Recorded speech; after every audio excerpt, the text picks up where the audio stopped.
First of all, hold up. Hold up.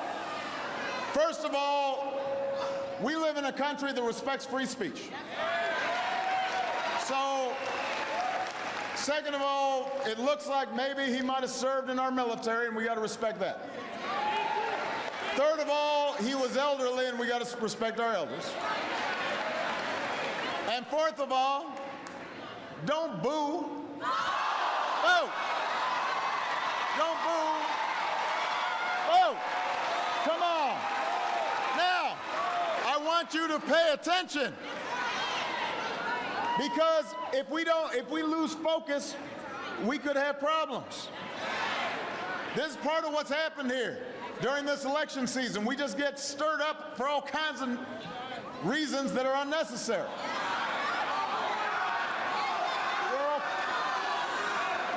Just relax. The activities and organizing and mobilization and engagement of so many young people across the country who put themselves out on the line to make a difference. And so I just have to say thank you to them and for helping to bring about this moment, and just make sure that we now follow through. Because at some point, you know, attention moves away. At some point, protests start to dwindle in size. And it's very important for us to take the momentum that has been created as a society, as a country, and say, let's use this to finally have an impact. All right. First, obviously, our thoughts continue to be with the family of Freddie Gray. Understandably, they want answers. And DOJ has opened an investigation. It is working with local law enforcement to find out exactly what happened, and I think there should be full transparency and accountability.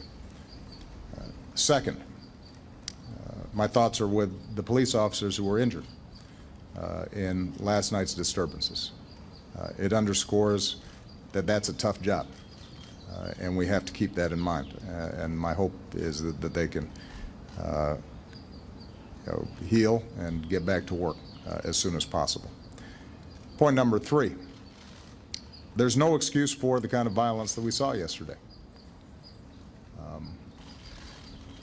It is counterproductive. When individuals get crowbars and start prying open doors to loot, they're not protesting.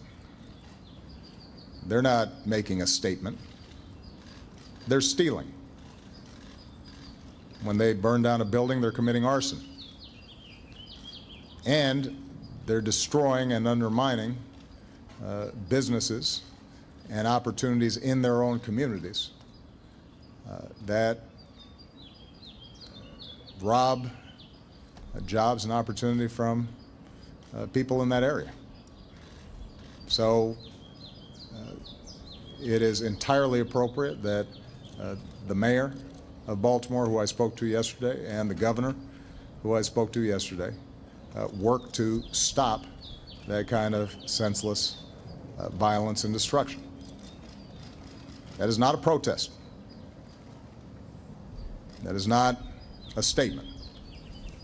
It's people, a handful of people taking advantage of a situation for their own purposes, and they need to be treated as criminals. I want to express our nation's deepest condolences and most heartfelt sympathies to the family of George Floyd. A terrible event, terrible, terrible thing that happened.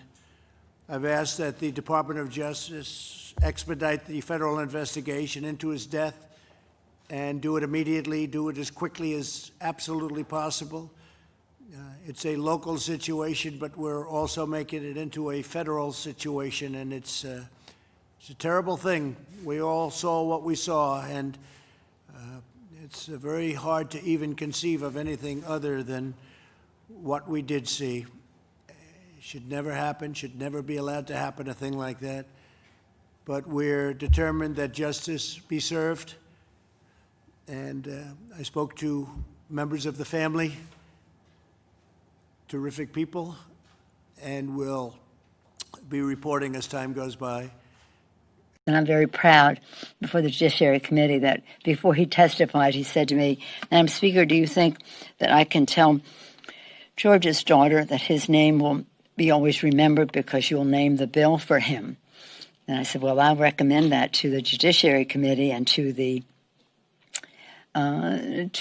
Congressional Black Caucus who have shaped the bill. But I only will do that if you tell me that this legislation is worthy of George Kirby's name. Who do you believe when it comes to civil rights and police accountability? Mitch McConnell or the lawyer for the families of George Floyd and Breonna Taylor?